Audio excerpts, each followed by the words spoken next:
All right, so we have the situation where we're given three different matrices, A, B, and C, as we see here, and what we're told is that of the following matrices, only two of them can be multiplied, and presumably that also implies that maybe not every way we could commute that product is valid. And so what we want to sit here and look at and understand is when of these possible products is the is the multiplication of matrices valid. And so the perspective we want to revert back to is we want to recall that every one of these matrices is representative of some linear transformation.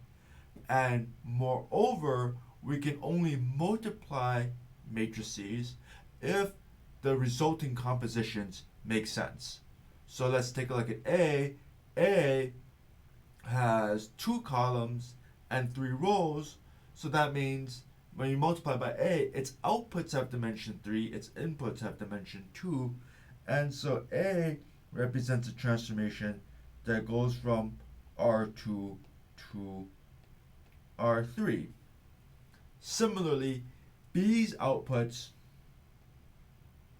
um, have dimension 4 and its inputs have dimension 3.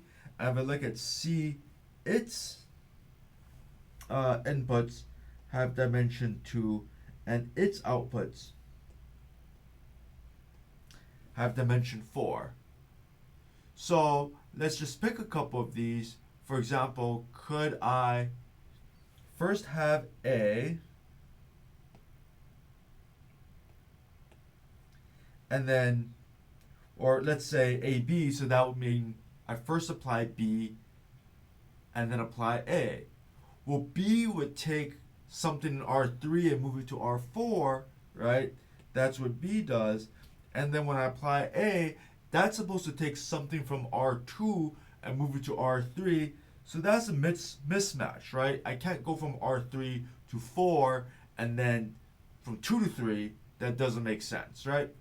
And so I have to look at the domains here and say, all right, which one of these domains or codomains matches up with which one of these domains? And if I look, the only sensible composition is to go from R2 to R3 and then from R3 to R4. And that means the only valid product, say, is BA. That's the only one of these that makes sense, right? So what BA would do was we'd first start with A and go from 2 to 3, and then B from 3 to 4, so everything lines up. If it helps, you can kind of think, you can draw a picture here. Let's change my color up one more time, and let's say we have R2, R3, R4, and then let's draw our transformations. That's A,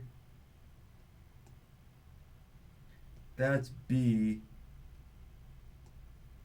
that's C, and how many different ways can we line them up? It's only the first A and then B transformation that makes sense, right? So BA is our only valid product. If I want to compute BA, I'll first note that there's no way I actually want to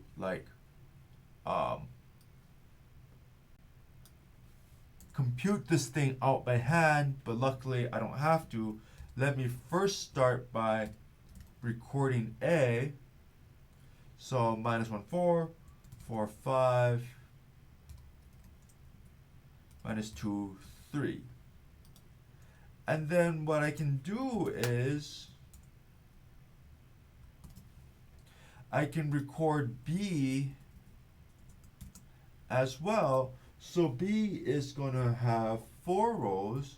So minus 1, 1, 6, minus 2.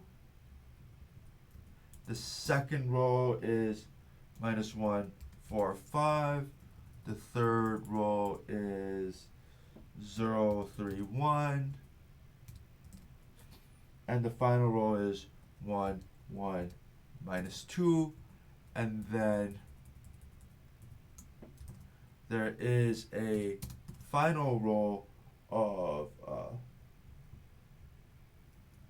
nope, that's it, right? And so then 1, 2, 3, 4, yep, I got my 4 rows, and then what I want is to compute is b times a. So I'm going to go ahead and evaluate that, and that gives me that solution. And so I'll go back here and note BA is equal to 29, 7, 10, 7, 20, 31, 18, 3. And what I want to note is significant about this is that if I look at BA, its inputs have 2 dimensions and its outputs has 4 dimensions.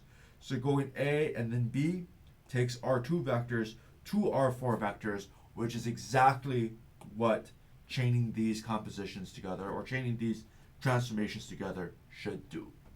Alright, thank you very much. See you in the next video.